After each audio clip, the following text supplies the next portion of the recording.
কথায় আছে না, কাটা দিয়ে কাটা তুলবো। কিভাবে পাথর দিয়ে ইট ভাঙতে হয় জামাত ইসলাম দেখিয়ে দিচ্ছে। ইন্টারেস্টিং বিষয় হলো, কওমের বড় দুই আলেম এখন জামাত নিয়ে ডিবেট করছে কওমি আলেমদের সাথে। কওমের বড় আলেম বলতে বলাটা ভুল হইলো, কওমের একজন আলেম আলী হাসান ওসামা আর নুরুজ্জামান নুনু হুজুর, তারা জামাত নিয়ে ডিবেট করছে। কাদের সাথে? কওমি আলেমদের সাথে। এটা জামাতের একটা প্লাস পয়েন্ট। জামাত ট্রাই করছে কওমিদের ভিতর থেকে কিছু আলেম বের করার জন্য। অবশেষে জামাত কি হয়েছে? সাকসেসফুল হয়েছে, পরিপূর্ণভাবে সাকসেসফুল হয়েছে। সামনে জামাতের জন্য বড় সারপ্রাইজ আসছে। খুব শীঘ্র কওমি অঙ্গন থেকে কিছু বড় আলেম জামাত ইসলামীতে যোগদান করবে। কওমি অঙ্গনেই হবে জামাত ইসলামের একটা বড় শাখা, সেটা হলো জামাত ইসলাম কওমি শাখা হবে। জামাত ইসলাম কওমি শাখা হবে। বিগত অর্ধ শতাব্দীর সময় ধরে কওমি আলেমরা জামাত ইসলামকে পথভ্রষ্ট, গোমরা, কাফের, আকীদা খারাপ, মওদুদি ফিতনা ইত্যাদি বলে মিথ্যা অপবাদ দিয়ে আসছিল। এটা যিনি লিখেছেন তার কথা বলছি, যে মিথ্যা অপবাদ দিচ্ছেন, কিন্তু এটা মিথ্যা অপবাদ না। কওমিরা মূলত যে কথাগুলো বলে, আলী হোসেন ওসামা আর নুনু হুজুর যতই ডিবেট করুক আলিয়াদের মানে জামাতের পক্ষে, কওমিদের বিপক্ষে, কিন্তু কওমিরা যে দাবিগুলো উত্থাপন করছে, যারা পথভ্রষ্ট, এদের আকীদা খারাপ এবং ইসলাম সম্পর্কে তারা অত আন্তরিক না, এটা কিন্তু বাস্তব। এর বাস্তব প্রমাণ হলো, আপনি জামাত ইসলামের যারা নেতৃবৃন্দ আছে তাদের দাড়িগুলোর দিকে তাকাবেন। মুথা ঘাস কেটে ফেললে দেখবেন যে খোসা খোসা বের হয়। আমাদের দাড়িগুলো মানে এদের যে কি বিপদ রে ভাই, না পারে সাইজে ফেলতে, না পারে বড় করতে, খোসা খোসা একটা অবস্থা। বুঝি না এর মধ্যে তারা কি আরাম পায়। তো যাই হোক,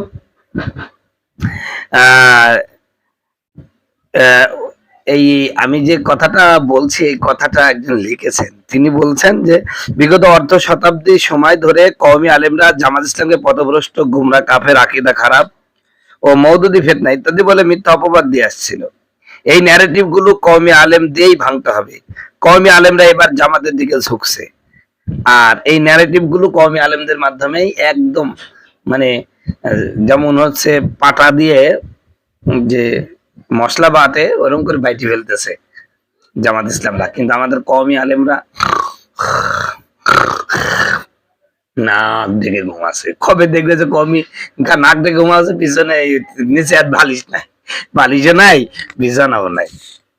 তো যাই হোক, কওমি আলেমরা ইসলাম প্রিয় সাধারণ জনগণকে জামাতের বিরুদ্ধে মিথ্যা অপবাদ দিয়ে বিভ্রান্ত সৃষ্টি করে আসছিল। এবার মিথ্যা অপবাদ দূর করে কওমি আলেমদের সাথে কওমি আলেমরা জামাতের পক্ষে কাজ করবেন ইনশাআল্লাহ। হে আল্লাহ, কওমি অঙ্গনের আলেমদেরকে বাংলাদেশ ইসলাম কায়েমের জন্য কবুল করুন। ভাই, কথাটা লিখছেন একজন ব্যক্তি, তিনি হয়তো বা কওমি শুভাকাঙ্ক্ষী হবেন কিনা আমরা জানি না, তবে এখানে একটা কথা বলছে যে কওমি আলেমদেরকে বাংলাদেশ ইসলাম কায়েমের জন্য কবুল করুন। দোয়াটা ঠিক আছে, কিন্তু জামাত ইসলাম কি ইসলাম কায়েম করবে কিয়ামত পর্যন্ত? যাদের শরীরে 3.5 বডির মধ্যে ইসলাম নাই, তারা ইসলাম কবুল, তারা ইসলাম কায়েম করবে, এইটা কোন শয়তানে বলল? এটাই তো আমার প্রশ্ন। কোন আজাজিল বলল যারা নিজেরা নিজেদের শরীরে ইসলাম কায়েম করতে পারে নাই? আজকে আমাদের এলাকায় উপজেলার চেয়ারম্যান পদপ্রার্থী এক জামাত নেতা আসছে, তার দাড়িগুলো লাল করে একটু একটু মোটা ঘাসের মতন রাইখে দিয়েছে। 2বার তাকালাম, তাকানোর পর আর তাকাইনি। আরে যারে দেখলে আল্লাহর কথা মনে পড়ে না, ইসলামী দলের নেতা নেতা ভাব মনে হয় না, তার পক্ষে কিসের কথা বলবো, তার দিকে কি জন্য তাকাবো? ইসলামী দলের নেতা হবেন একজন পরহেজগার মুত্তাকিন ব্যক্তি, যার চেহারার দিকে তাকালেই ইসলামের কথা মনে পড়বে, আল্লাহ আল্লাহ রসুলের কথা মনে পড়বে। আর এরা মনে হয় দাড়ি পোশাক করে, এরকম একটা অবস্থা। এদের পোশাক আশাক দিলে পাঞ্জাবি একখান পরবে টেডি মার্কা, যে পাঞ্জাবি গুলো মানে বিএনপির নেতারা পরে না, আওয়ামী লীগের নেতারা পরে না, ওরা যে পাঞ্জাবি গুলো পরে, এই যে পাঞ্জাবির কোনো বারান্দা ঠিক নেই। অবশ্য আমাদের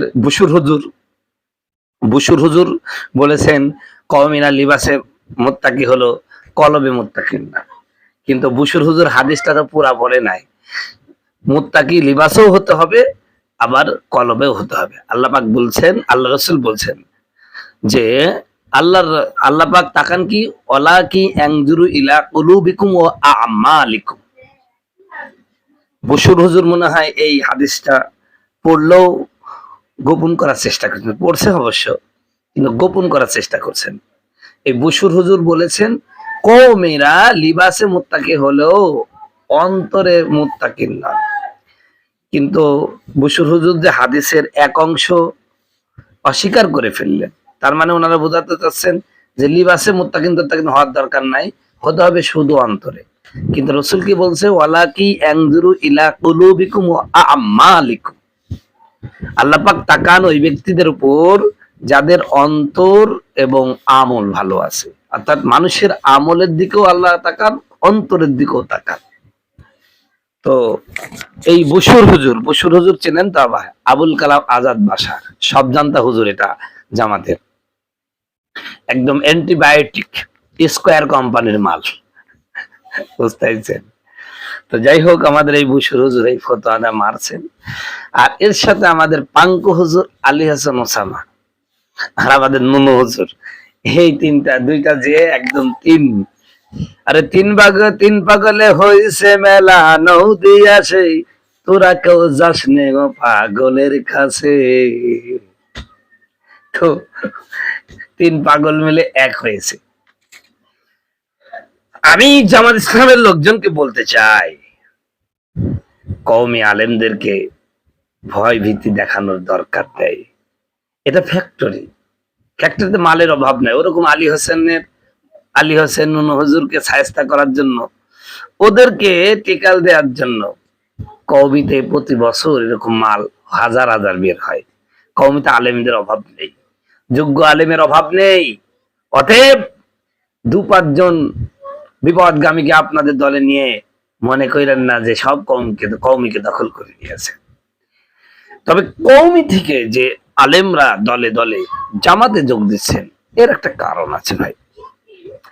কারণ হচ্ছে আমাদের কওমি আলেমদের মধ্যে হিংসা বিদ্বেষটা একেবারে হাজার ছড়িয়ে গেছে, 100 বলবো না, হাজার ছড়িয়ে গেছে। এরা একজন প্রতিভাবান তরুণ আলেমকে সামনে নিবে, এই টেন্ডার্সি এদের নেই। এরা আছে আলেম গরুন সাদ গ্রুপ, এই নিয়ে বিবাদের মধ্যে। কিন্তু কওমি আলেমকে আরো সামনে আগাতে হলে তরুণ আলেমদেরকে উৎসাহ দিয়ে, তাদেরকে দাওয়াত দিয়ে, তাদের সুযোগ দিয়ে সামনে আগাতে হবে। এই টেন্ডার্সি আমাদের কওমি আলেমদের মধ্যে নাই বলেই তো আজকে কওমি আলেমরা জামাতের দিকে ঝুঁকছে। এই জন্য কওমি মুরব্বীদের বলবো, নিজে 10 জায়গায় বুখারি না পড়ি, নিজে 2 জায়গায় পড়ে আর আরো 8 জায়গায় তরুণ আলেমদের সুযোগ করে দেন। নিজে সব মাহফিল গুলো না করে আপনার সাথে যারা তরুণ আলেম তাদেরকে সুযোগ করে দেন।